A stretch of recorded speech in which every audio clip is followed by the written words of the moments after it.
So I wanted to talk today a little bit about a time where a creator, just that creator alone, could just move massive amounts of books. Now we've seen different eras and we're in one right now. I was on a show on Saturday where they were talking about kind of who are the next big epic creators. A lot of people brought up Donnie Cates. Donnie Cates sells good books. He's got some buzz about him, but I'm really talking about another level of people who basically can sell anything and a lot of it just by showing up to the table. So who are those people?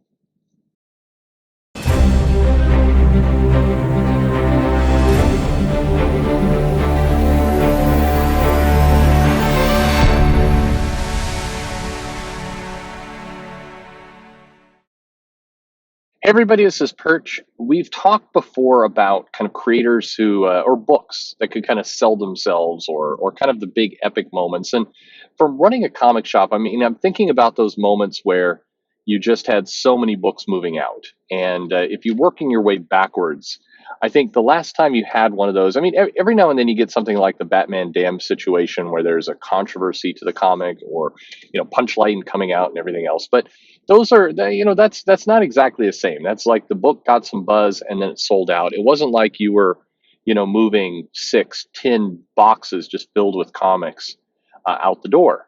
I'm talking about an experience where, and some shops do this, and not by laziness, where you literally just have like the diamond box out on the counter with the flap open, easy to grab it, because it's just not worth putting it on the shelf. It's going to leave so quickly.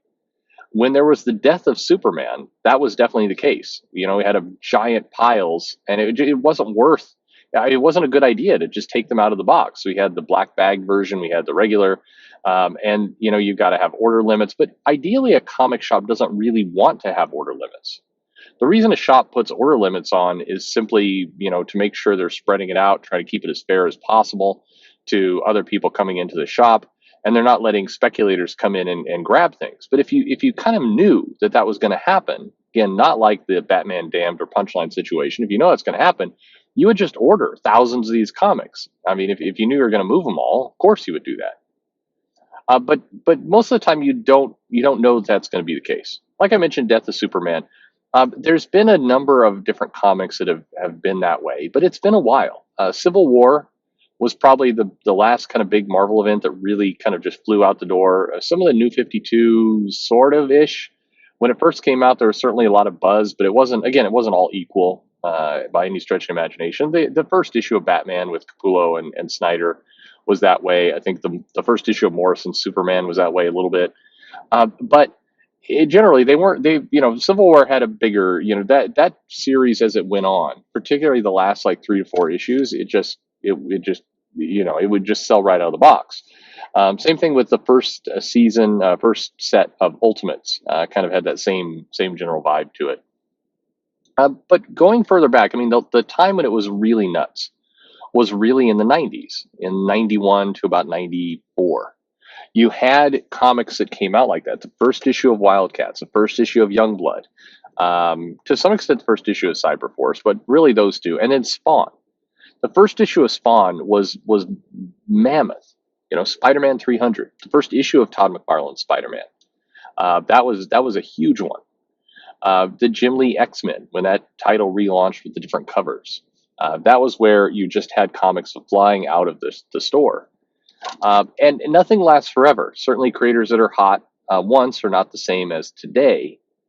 But if we're really looking at it, we're saying, okay, who are the big sellers? There's one person that kind of goes head and shoulders above everyone else, and it's not Jim Lee.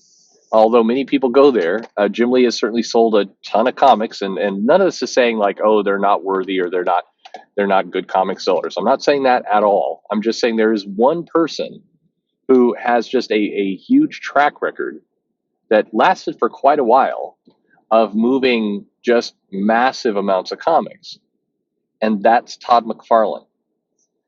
Todd Mcfarlane, when he was doing Spider-Man and then moving over to, kind of his entire run of Spider-Man was strong. You were selling huge amounts, and as it grew, it was that case where you could safely, as a store, depending on your volume, it was the most of the comic you ordered. Definitely, Rob Liefeld on New Mutants, Jim Lee on X-Men, as I mentioned before, they were getting a lot of buzz and selling tons and tons of copies.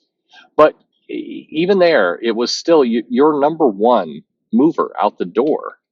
And again, I mean, I'm not maybe making the point the best, but it is by mover out the door. I mean, you could order 1,000 copies and be really confident you're going to sell all 1,000 copies.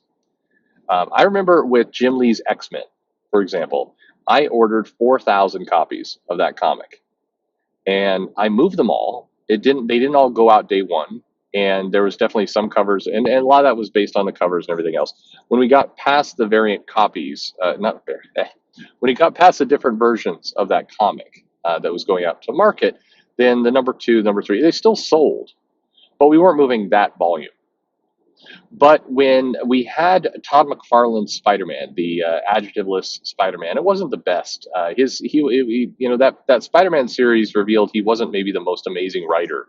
But that first series, which I think was a Kraven the Hunter bit, or as I recall, that was that first one. It just every issue just moved just tons and tons of comics. Same thing with Spawn. It just when Spawn number one came out, it just moved so many copies. And it wasn't until we really got to where you had the guest kind of writers come in, and we had the Angela and the Cerebus and some of the others come into that book. It just moved. He could move so many copies, and you did not have to think about it. It was like Todd McFarlane's on this, done. And in many cases, when he went over to Spawn, at least at first, you knew he was going to be on the book. So the only kind of thing you always had to watch out with Marvel is like, oh, so this wasn't a Todd McFarlane Spider-Man issue. We're getting Eric Larson this issue, and Larson sold a lot of comics too, but he didn't sell nearly at the level of Todd. And so it was like, you had to be a little bit careful. You couldn't just blindly order 1,000 copies of Spider-Man and just, I've got burned on many occasions by Jim Lee, and well, not by him, but by Marvel, where you order something that you think's by Jim Lee, and then it comes in, it's like, oh, this is not Jim Lee, and then it's like, oh, now we're trying to figure out how to sell this one. I remember when between Extinction Agenda and when they relaunched X-Men. There were a couple issues in there where they were solicited as being by Jim Lee, and the cover was by Jim Lee, but the interior was not, or maybe the cover wasn't even by Jim Lee. But I remember this feeling of sinking dread when you open up this box and you've got like 750, 800 copies of a book, and you've just paid a lot of money for it, and you lift it out of there, and it's like, oh, this isn't Jim Lee. You're like, uh-oh. I've got 2 more boxes filled with this stuff. That's going to be a bad thing. But at any rate, Todd McFarlane gets my vote for the guy who just, there was an era, again, back in the 90s, 90, 91 through about 94, where if it came out and Todd was doing it, it sold. And it sold just massive amounts of copies. And again, Jim Lee was there as well, but still not at not quite. It was always with Jim Lee. There was just it had a ton of buzz, but in a different way. And I don't know that I'm describing it well, because as time has gone by the way, I think Jim Lee has held on to the mystique and hype around his name better than Todd has. And what I mean by that is, Todd McFarlane can come back and do some things in Spawn, and he doesn't have that same kind of draw. But if you say, hey, Jim Lee's going to do Jim Lee's just been more selective. We haven't seen as much of it, or maybe that's not true. I don't know why. Maybe one of you guys can explain it. But I think Jim Lee today is probably a bigger draw, maybe because he's stayed closer to the mainstream characters. That's probably it. And Todd has really stuck to his lane with Spawn and other things. And Jim Lee dips in and it's like, I'm going to do a Batman, or I'm going to do, Superman with Snyder or something like that. And it has a little bit more buzz as a result. So I think his name is held up a little bit better, but that takes nothing away from Todd. His name today is still, he's a powerful guy in comics, and I think is almost having a bit of a resurgence with the documentary and some of the things he's been doing. I'm seeing just more attention on his name. It's well deserved. But for me, I think Jim Lee was a big mover. Now, by the way, if you've been listening along to this entire video, one thing you'll notice is I'm talking about artists. There's not really a writer who commands the same thing. Like I said at the very beginning, somebody was mentioning that Donnie Cates was kind of the next Stan Lee or the next kind of mega writer, and I don't think so. Now, again, this takes nothing away from Cates and what he can do, but I think Cates on a book is not the same level of automatic buy that Todd McFarlane on a book is to fans. You could put Todd McFarlane on a book for a period of time. You could have put Todd McFarlane, and the writer is like a drunk computer just spitting words out, and people would buy it. Whereas with Donnie Cates, if you put Donnie Cates on a book with, I don't know, just some no name artist, it'll sell again, but it's not going to sell thousands of copies. If he's doing Thor, if he's doing a big storyline, if he's doing an event, if he's doing the Venom series, if you're doing something with Stegman, whatever else, I mean, Cates will move a lot of books, but it's not just like people show up and are like, is Cates' name on it? I'll buy it. I don't really care what's inside of it. I don't care what other factors are involved in this book. I'll buy it. Whereas again with Todd, it's like, Todd McFarlane for 22 pages draws one of those honey bucket porta potties and people will buy it. That's how it was with him for a while. Anyway, have I got it wrong? Is there somebody else? You'll make the case that I've forgotten somebody. Probably have, but would love to hear your thoughts. These are the must buy. They absolutely are going to fly off the shelves no matter what else goes on. Who are those people? And who have I forgotten? Leave a comment below. Hey, like, subscribe, click the bell for notifications if you don't mind. But most importantly, thanks for listening.